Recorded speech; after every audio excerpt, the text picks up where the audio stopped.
ព្រះបន្ទូលព្រះក្នុងគម្ពីរអេម៉ូសចំពុកទី1នេះជាពាក្យរបស់អេម៉ូសជាម្នាក់ក្នុងពួកគង្វាលនៅកូអាគឺជាសេចក្តីដែលគាត់បានឃើញពីដំណើរពួកអ៊ីស្រាអែលនៅក្នុងរាជ្យនៃអូសៀជាស្ដេចយូដាហើយក្នុងរាជ្យនៃយេរ៉ូបោនជាបុត្រយ៉ូអាសស្ដេចអ៊ីស្រាអែល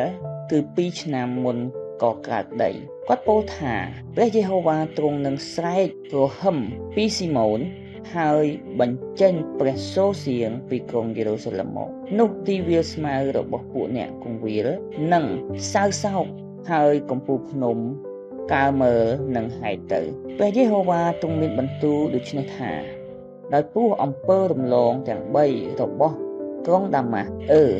ដោយព្រោះ4ផងនោះអញនឹងមិនព្រមលើកទោសគេចោលឡើយពីព្រោះគេបានបញ្ជាន់ស្រុកកាឡាតដោយគ្រឿងបញ្ជាន់ធ្វើពីដែកអញនឹងចាត់ប្រើភ្លើងឲ្យចូលទៅក្នុងផ្ទះរបស់ហាសែលភ្លើងនោះនឹងឆេះដំណាក់របស់បេនហាដាតទៅអញនឹងបំបាក់រនុកទ្វាររបស់ក្រុងដាម៉ាស់ហើយ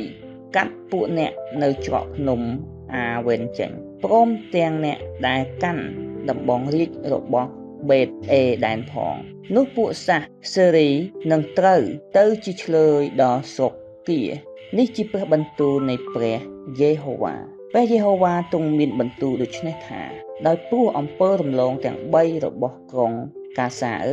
ដោយព្រោះ4ផង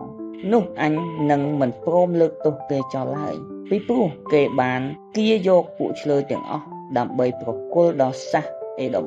អញនឹងចាត់ប្រើភ្លើងឲ្យទៅលើកំផែងនៃក្រុងកាសា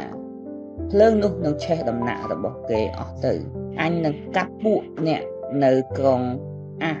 ដូតចេញព្រមទាំងអ្នកដែលកាន់ដំបងរាជ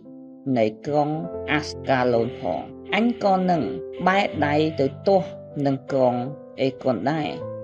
នោះសំណល់នៃពួកភីលីស្ទីននឹងត្រូវវិនិច្ឆ័យបង់នេះជាព្រះបន្ទូលនៃព្រះអម្ចាស់យេហូវ៉ាព្រះយេហូវ៉ាទ្រង់មានបន្ទូលដូចនេះថាដោយព្រោះអំពើរំលងទាំង3របស់ក្រុងទីរ៉ូដោយព្រោះ4ផងនោះអញនឹងមិនព្រមលើកទោសគេចោលឡើយពីព្រោះគេបានប្រគល់ពួកឆ្លើយទាំងអស់ដល់សាសអេដុំឥតនឹកចាំសេចក្តីសញ្ញាជាបងប្អូននឹងគ្នាសោះអញនឹងចាត់ប្រើភ្លើងឲ្យទៅលើកំផែងនៃក្រុងទីរ៉ូភ្លើងនោះនឹងឆេះដំណាក់របស់គេអស់ទៅព្រះយេហូវ៉ាទ្រង់មានបន្ទូលដូច្នេះថាដោយព្រោះអំពើរំលងទាំង3របស់សាសអេដុំដោយព្រោះ4ផងនោះអញនឹងមិនព្រមលើកទោសគេចោលឡើយពីព្រោះគេបានកាន់ដាវដេញតាមបងប្អូនខ្លួនព្រមទាំងសង្កត់រំលត់សេចក្តីមេត្តាប្រណីរបស់ខ្លួនផងឯសេចក្តីកំហឹងរបស់គេបានចេះតែហែកហួរជានិច្ចក៏រក្សាសេចក្តីក្រោធទុកនៅជាដរាបអញនឹងចាប់ប្រើភ្លើងឲ្យទៅលើក្រុងហេម៉ានភ្លើងនោះនឹងឆេះដំណាក់របស់ក្រុងបូរ៉ាអស់ទៅព្រះយេហូវ៉ាទ្រង់មានបន្ទូលដូច្នេះថាដោយព្រោះអំពើរំលងទាំង3របស់ពួកកូនចៅអាម៉ូនដោយព្រោះ4ផងនោះអញនឹងមិនព្រមលើកទោសគេចោលឡើយពីព្រោះគេបានវះពោះរបស់ពួកស្រីដែលមានទម្ងន់នៅស្រុកកាឡាតដើម្បីឲ្យបានវាតព្រំស្រុករបស់ខ្លួនឲ្យធំឡើងអញនឹងបង្កាត់ភ្លើងនៅលើកំផែងនៃក្រុងរ៉ាបាតភ្លើងនោះនឹងឆេះដំណាក់របស់គេអស់ទៅដោយសូរស្រែកហៅក្នុងថ្ងៃសង្គ្រាមនិងដោយព្យុះសង្គ្រា